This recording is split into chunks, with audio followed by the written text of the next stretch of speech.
नमस्कार मंडळी, अंबुच्या गावामध्ये तुमचं सर्वांचं स्वागत आहे. वारंवार मी ह्या शेतामध्ये जे काही प्रॅक्टिसेस करत असतो किंवा आपल्या पूर्ण शेतभरामध्ये जे काही प्रॅक्टिसेस करत असतो त्याचे अशा या व्हिडिओच्या माध्यमातून सिरीज बनवून थोडे व्हिडिओज अपलोड करत असतो. मागे जे काकडीचं तुम्ही आता वेल चांगलं पसरलेलं पाहतात, एक भिंत बोलू शकतो आपण, ते इंटरक्रॉप म्हणून घेतलेलं आहे.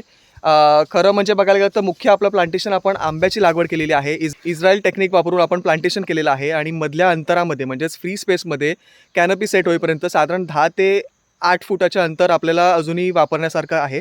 त्यामध्ये आपण काकडी म्हणा, भेंडी म्हणा, झेंडू म्हणा किंवा XYZ असे बरेचसे मल्टिपल क्रॉप्स घेत असतो. आपण ऑक्टोबर-नोव्हेंबर नंतर जमिनीची मशागत करून पुन्हा एकदा त्याच्यामध्ये आपण कलिंगड पीक घेत असतो. सो ह्या वर्षीचं पीक आता फळामध्ये तयार झालेलं आहे आणि पहिली हार्वेस्टिंग सुरू झालेली आहे. काकडीचं पीक इतक्या सुंदररित्यामध्ये यंदा आपल्याला पाहायला मिळत आहे. पहिली तोड थोडीशी आपण केली होती, ती 3 किलोची केली होती आणि नंतरची तोड तुम्ही समोर पाहू शकता.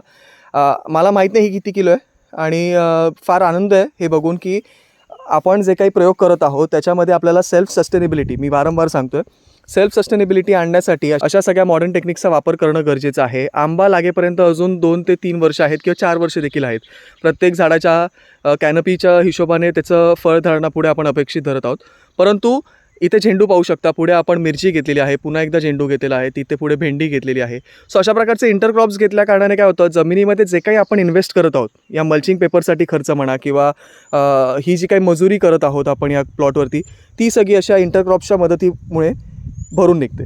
अशा सगळ्या टेक्निक्समुळे आपण किती बराचसा फायदा करून घेतो. फायद्यापेक्षा आपल्याला आपण कसे बॅलन्स राहतो, कारण का सेल्फ सस्टेनेबिलिटी आणत असताना आपल्याला मुख्यतः जो काही खर्च जो असतो तो जर होतोय तर तो कुठे ना कुठेतून भरून निघण्यासाठी अशा मल्टिपल क्रॉप्स घेणं किंवा इंटरक्रॉप्स घेणं ही फार काळाची गरज आहे आणि हेच मी माझ्या व्हिडिओजद्वारे किंवा माझ्या प्रॅक्टिसेसद्वारे तुम्हाला सांगायचा प्रयत्न करत असतो.